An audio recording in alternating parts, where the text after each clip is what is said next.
Hello friends, welcome to Kiwi's Kitchen. இன்னைக்கு நம்ம Kiwi's Kitchenல Bhel Puri எப்படி செய்யறதுன்னு பார்க்கலாம். இது பாத்தீங்கன்னா நீங்க வீட்ல ஸ்ட்ரீட் ஃபுட்ஸ்ல எல்லாம் வாங்குவீங்க இல்லையா?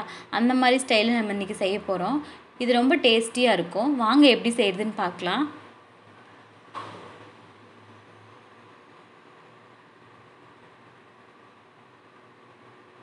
ஃபர்ஸ்ட் நான் வந்து பட்டாணியை நைட்டே ஊற வச்சிருக்கேன். காலையில வரைக்கும் நல்லா ஊறணும். அப்பதான் உங்களுக்கு பட்டாணி நல்லா சாஃப்ட்டா வெந்திருக்கும். இப்போ இதை நான் ஒரு குக்கருக்கு மாத்திக்கிறேன். பட்டாணியும் 2 உருளைக்கிழங்கையும் கட் பண்ணி எடுத்திருக்கேன். இதை நம்ம குக்கர்ல போட்டுட்டு ஒரு 7 விசில் விடுற வரைக்கும் நம்ம விட்டு எடுத்துக்கலாம். இதுல தண்ணி ஊத்தி மஞ்சள்தூள் லைட்டா போட்டு நம்ம ஒரு 7 விசில் விட்டுக்கலாம்.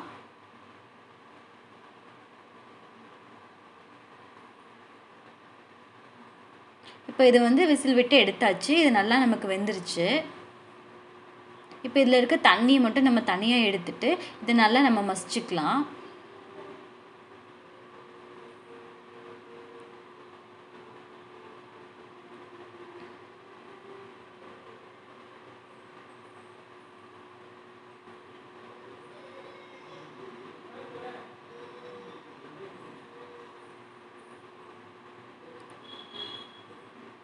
நீங்க பட்டாணி இல்லாம சுண்டல் கூட இதுல நீங்க போட்டு செய்யலாம்.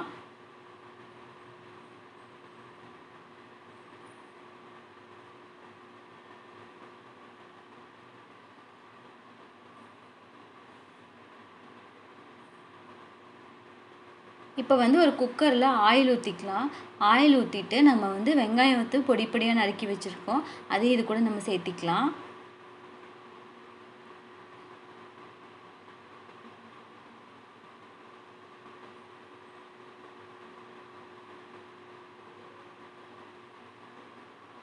ஆயில் நல்லா சூடாயிடுச்சு. அது கூட நம்ம வெங்காயத்தை பொடி பொடியா நறுக்கி வச்சிருக்கோம்.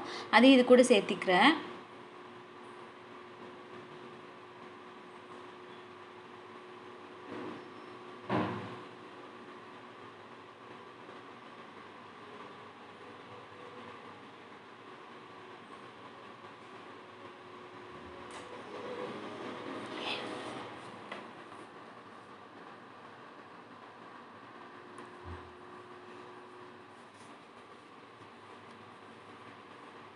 இது கூட நான் ஒரு தக்காளியை பொடியா நறுக்கி வச்சிருக்கேன். அதையும் இது கூட சேர்த்திக்கிறேன்.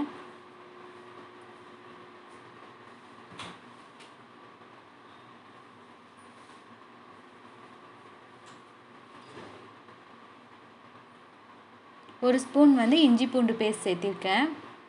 இதையும் நம்ம நல்லா மிக்ஸ் பண்ணிக்கலாம். பச்சை வாசம் போற வரைக்கும் நல்லா வதக்கிக்கலாம்.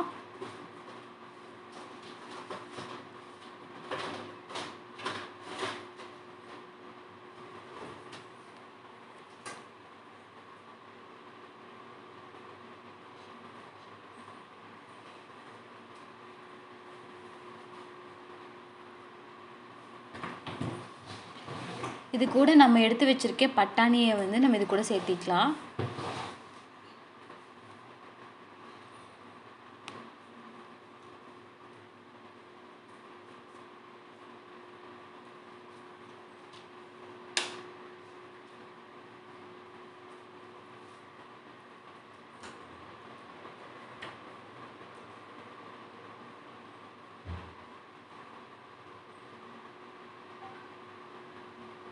ஒரு டேபிள் ஸ்பூன் சிக்கன் மசாலா சேர்த்திருக்கேன்.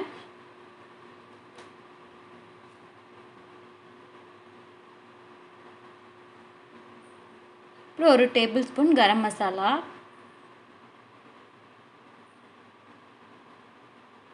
இது நீங்க சேர்த்தீங்கன்னா உங்களுக்கு நல்லா ஸ்பைசியா இருக்கும். இதுக்காக ஒரு டேபிள் ஸ்பூன் சில்லி பவுடர் சேர்த்திருக்கேன். இது காரத்துக்காக. நான் பச்சை மிளகாய் இதுல யூஸ் பண்ணல. இப்போ நம்ம இதுல தேவையான அளவு தண்ணி ஊத்திக்கலாம். தண்ணி ஊத்தி இது ஒரு 3 விசில் விட்டு நம்ம இறக்கிக்கலாம். இறக்குனோம்னா நமக்கு இதுக்கு தேவையான மசாலா ரெடி ஆயிரும்.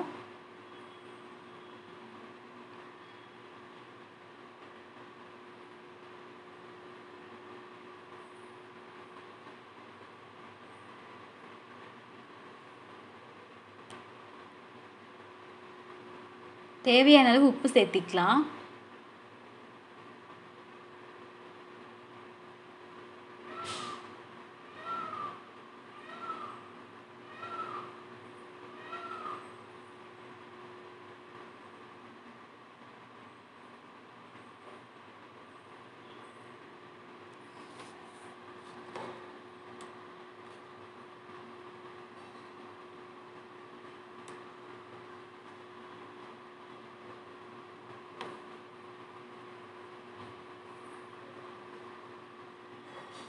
இப்போ இதை மூடி போட்டு நம்ம வந்து ஒரு 3 விசில் போட்டு இறக்கிக்கலாம்.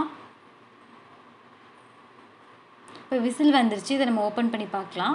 நமக்கு வந்து ஒரு டேஸ்டியான மசாலா வந்து ரெடி ஆயிடுச்சு. பார்த்தீங்கனாலே தெரியும் பட்டாணி எல்லாமே நல்லா வெந்துருச்சு. நீங்கள் வந்து மறக்காமல் பட்டாணியை வந்து ஒரு 8 மணி நேரமாவது ஊற வைக்கணும். அப்போ தான் நமக்கு வந்து பட்டாணி ஃபுல்லாக வெந்திருக்கும். இப்போ வந்து நான் ஒரு பாத்திரத்தில் வந்து 1 கப் பொரி எடுத்திருக்கேன். அது இது கூட நான் சேர்த்திக்கிறேன்.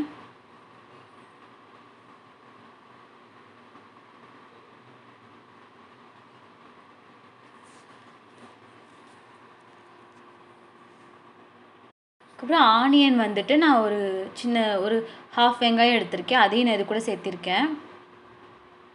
கேரட் வந்து துருவி வச்சுருக்கேன். அதையும் நான் இது கூட சேர்த்திக்கிறேன்.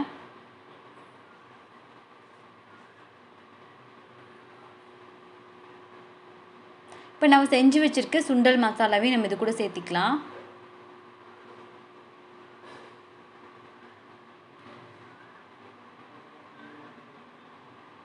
இப்போ இதனால் மிக்ஸ் பண்ணிக்கலாம்.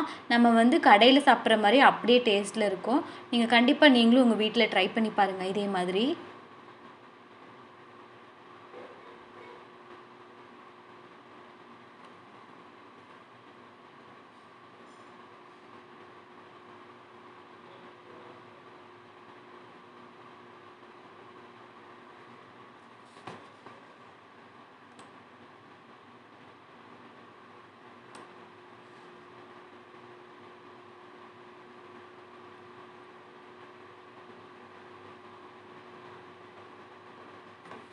இப்போ நம்ம வந்து இதில் ஒரு பிளேட் எடுத்து அந்த பிளேட்டில் நம்ம இதை போட்டுக்கலாம். போட்டுட்டு நம்ம வந்து கடையில் சாப்பிட்ற மாதிரியே ஆனியன், கேரட் எல்லாம் தூவி நம்ம சாப்பிட்டோம்னா இன்னும் டேஸ்ட்டாகவே இருக்கும்.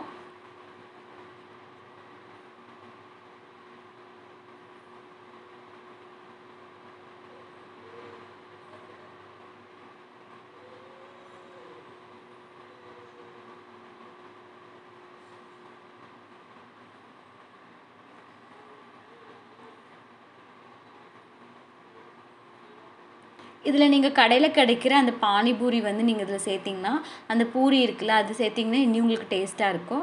எனக்கு அந்த பூரி கிடைக்கல, ஸோ அதனால் நான் இது சேர்த்தாமல் செஞ்சுருக்கேன். இப்போ நீங்கள் லாஸ்ட்டாக வந்து இதில் மசாலா சேர்த்துக்கிட்டு ஆனியன் தூவிட்டு நீங்கள் சாப்பிட்டிங்கன்னா டேஸ்ட்டாக இருக்கும். நீங்கள் கண்டிப்பாக உங்கள் வீட்டில் இதை ட்ரை பண்ணி பாருங்கள் ஃப்ரெண்ட்ஸ். இந்த வீடியோ உங்களுக்கு பிடிச்சிருந்தா வீடியோவை சப்ஸ்கிரைப் பண்ணுங்கள், லைக் பண்ணுங்கள், ஷேர் பண்ணுங்கள். தேங்க்யூ ஃபார் வாட்சிங்.